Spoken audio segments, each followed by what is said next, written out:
혁신 아젠다를 먼저 띄운 국민의힘은 인류한발 혁신안을 두고 연일 뜨거운 논쟁을 벌이고 있습니다.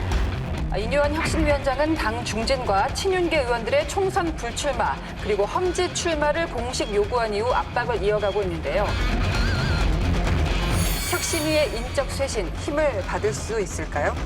요즘 그 윤핵관들이라는 분들이 지금 인유한 위원장한테 전화 올까 봐 제가 피해 다니고 있습니다. 아, 그 전화를 피한다고요? 예, 전화 와가지고 혹시라도 불출마하라 그럴까 봐 지금 도망 다니고 있다는 얘기가 있습니다.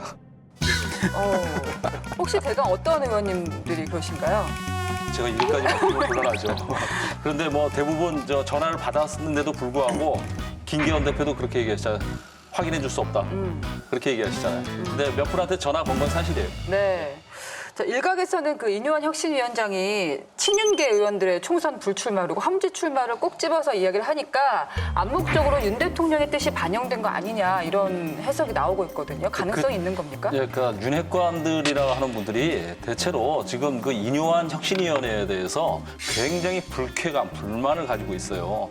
이게 아까 뭐 혁신위원회가 대통령의 뜻이 실려 있다, 힘이 실려 있다고 얘기하시는데 실려 있는지 안 실려 있는지 잘은 모르겠어요. 근데 분명한 것은 인유한 혁신위원장은 김한길이 보낸 인물이다. 그리고 영남 물갈이를 위해서 보냈다라는 게 제 생각이 아니라 여의도에 있는 분들이 다 그렇게 해석들을 하고 있어요.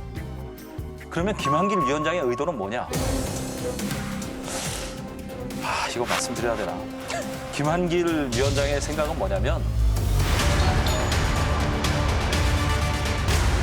국민의힘을 자기가 접수하겠다. 국민의힘에 상륙하기 위해서 인유한 위원장을 활용하겠다는 생각이에요.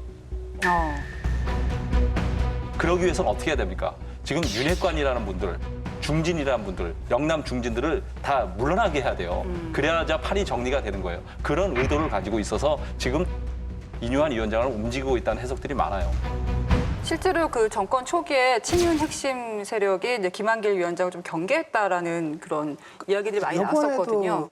그 강서구청장 보궐선거 패배 이후에 대통령이 만났을 때 당신 말이 맞았다라고 하는 거는 기존의 체제에 대해서 김한길 위원장이 아무래도 비판적인 견해를 좀 냈고 뭐 예측도 했겠죠, 선거 결과 같은 거. 근데 결과적으로 맞았고 아마 그래서 이제 혁신위를 짜는 것을 아마 그분한테 이제 맡긴 것 같기도 하고. 네. 인유한 혁신위원회 뒷배경에 김한길 네. 전 위원장이 계시고 김한길 위원장에 대해서 대통령이 힘을 확실하게 실어주셨잖아요. 국민통합위원회를 본받아라 네. 라고 얘기했죠. 네. 그러니까 한 달이 걸쳐서 인유한 혁신위원회가 실려 있는 것은 사실인 것 같아요. 예. 저는 어쨌든 인유한 혁신위는 뭐라고 얘기하더라도 철저하게 윤석열 대통령의 의지를 좀 반영해갖고 움직인다고 보고 있습니다. 왜냐하면 내년 총선 결과에 가장 영향을 받을 분은 대통령이거든요. 대통령이기 때문에 내년 총선에 승리해서 윤석열 당을 만들지 못한다고 하면 본인의 미래도 걱정이 됩니다. 네. 그렇기 때문에 인유한 위원장이 어리숙하게 대충 이야기하는 것 같지만 절대 그렇지 않은 것 같아요. 말 한마디 한마디가 국민들이 알아듣기 쉽게 굉장히 정무적으로 전략적으로 계산해갖고 지금 포석을 두고 있는 것 같다는 생각을 합니다. 중요한 요직을 맡으셨던 분들인데 그 부분에 있어서 국민 눈높이에 맞추셨는지 좀 알려주세요. 일단 그거는 나한테 좀 맡겨보시오. 그럴까요? 난 전라도에서 온돌방 아랫목에서 큰 촌놈이에요. 나는 매우 낮은 데서 시작했어요. 지금 이제 이준석 전 대표 같은 경우에는 그 진짜 환자는 서울에 있다 이런 말을 했잖아요. 이게 사실상 대통령을 향한 얘기로 제가 보이는데 의사예요. 제가 표현을 쓴것 의사인데 같아요. 서울에는 환자가 없고 부산에 환자가 있어요. 마음 아파한 분이 환자죠. 예.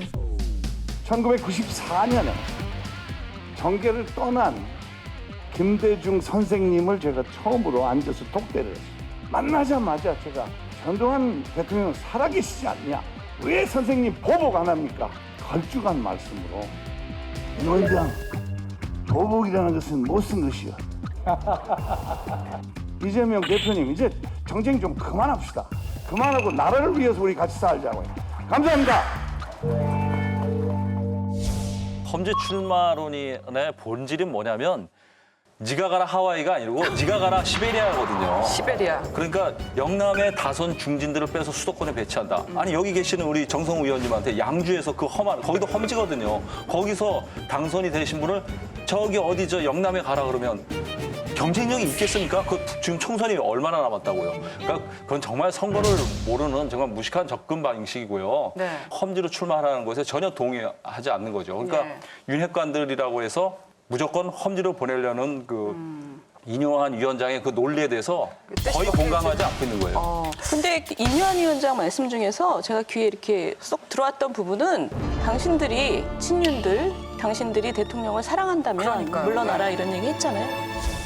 당신들이 얘기하는 윤핵관은 뭐 핵무기야 뭐야? 난 핵이라는 말을 왜 쓰는지 모르겠어.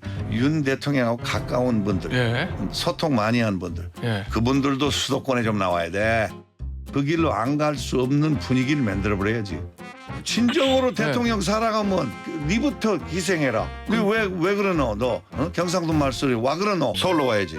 지더라도 와서 한번 부딪혀봐야지.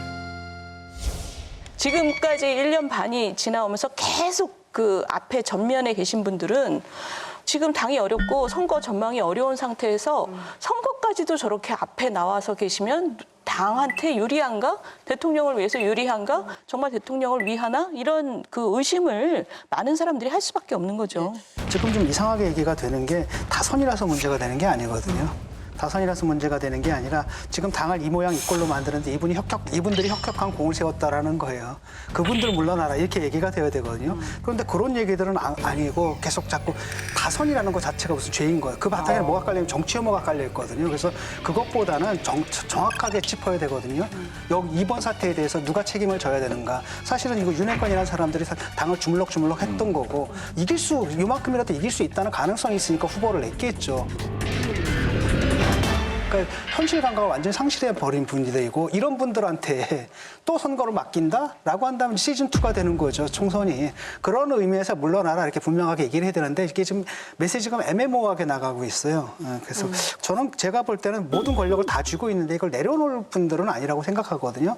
내려놓을 분이 있다면 딱 한 번 김기현 대표 정도는 네. 뭐 다 해봤잖아요. 당대표까지 해보고 뭐 사선까지 하고 뭐 원내대표하고 다 해봤고 그 다음을 노린다라고 한다면 일단 자기 희생하는 모습을 보이고 당이 뭐 승리는 못한다 하더라도 선전하는 모습까지 한다면 그걸 저게 정적 자산을 삼아서 네. 다 후위를 도모할 수 있겠지만 다른 분들은 그 유인이 없거든요. 네.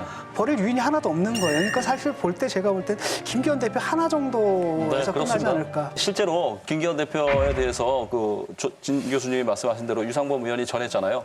국회의원에서 영광을 다 누렸다. 그 말의 의미는 뭐냐면 험지 출마나 불출마에 무게를 둔 게 아니고 나는 이제 국회에서 할 일은 다 했다. 2027년 대권으로 가는 프로그램을 가동하겠다. 이런 의미거든요.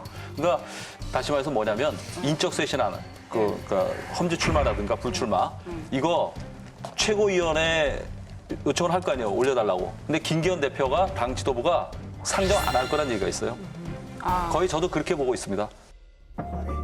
모든 일에는 시기와 순서가 있는데 급하게 밥을 먹으면 체하기 십상이니까. 여러분, 여기를 눌러서 구독을 해주시면 강적들 컨텐츠를 빠르게 만나보실 수가 있습니다. 알람 설정도 잊지 말아주세요.